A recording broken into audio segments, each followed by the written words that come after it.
So the original Evil Dead, when it came out over here, caused a huge fuss. There was a whole video nasty wave that emerged from it.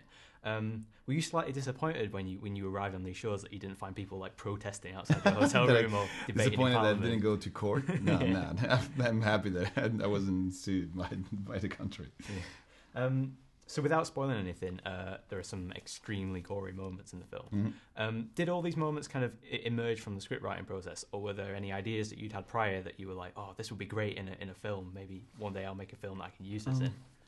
I guess, usually I think what we did, we were trying to create a story first and make sure that it makes sense, that we had a solid story with real characters. And once we had that, I think we started going scene by scene and trying to find and discovering those gory moments, because I think gore without a good story doesn't make sense. It's just like I remember reading once that there's the Zucker brothers, the guy that did all these comedies in the past, and they did Airplanes back in the 80s. So they never wrote a joke in the movie until they had the full story, and then they put the jokes in. And this is kind of similar. Yeah, there's no reason for the gore if there's not a good story. It never works too. So it's good to have the gore in the context of something that makes sense, and that's when the gore is really powerful, right? Mm-hmm. So the Evil Dead series is a series that's clearly very close to the hearts of Sam Raimi and Rob Tapert and Bruce Campbell.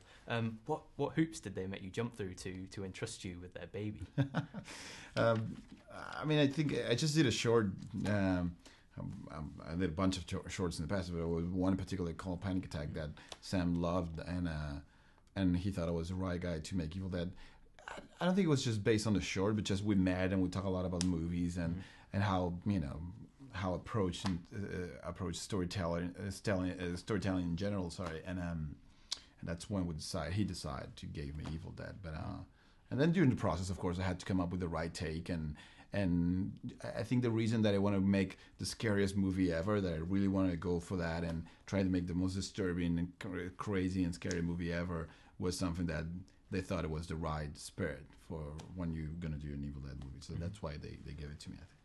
So also infamously, Sam Raimi kind of almost out and out tortured Bruce Campbell on the set of his film. Did you find yourself kind of getting into the spirit and torturing any of your cast on the set? Yeah, but it's not because you're mean. It's just because it's the way you do a horror movie. Horror movies tend to be about people that are being, terrorized and attacked and scared to death by something or somebody.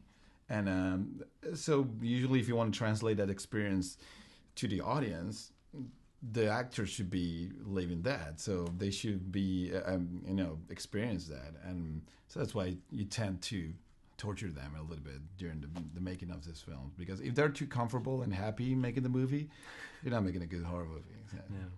Yeah. So do you consider this film a remake, a reboot, a kind of a reimagining, or like just another story that's set? I don't really know what it means, all those words. I think exactly. they're just marketing terms, but for me as a filmmaker, I think all you want to do, you want to create a good story, you want to do something that makes sense, and then particularly you want to tell a story that kind of connect with the originals, right? And without really overriding any of the original films, creating something that could stand next to the original films, but of course mainly inspired by the original, right, by the first one. So it's already been a huge success in the States. Congratulations. Yeah, thank you. Should you return for a sequel, do you think it should follow kind of the same mold as the original trilogy, in that the next film should be a kind of more of a screwball comedy kind of film? No, I don't think it's going to be comedy. I think it should definitely surprise you, right? That's what Evil Dead did. Evil Dead 2 did after Evil Dead 1 came out, and Army of Darkness was definitely a surprise, at least. Well, you're right now at the end of the second one, and I think that's something we should do.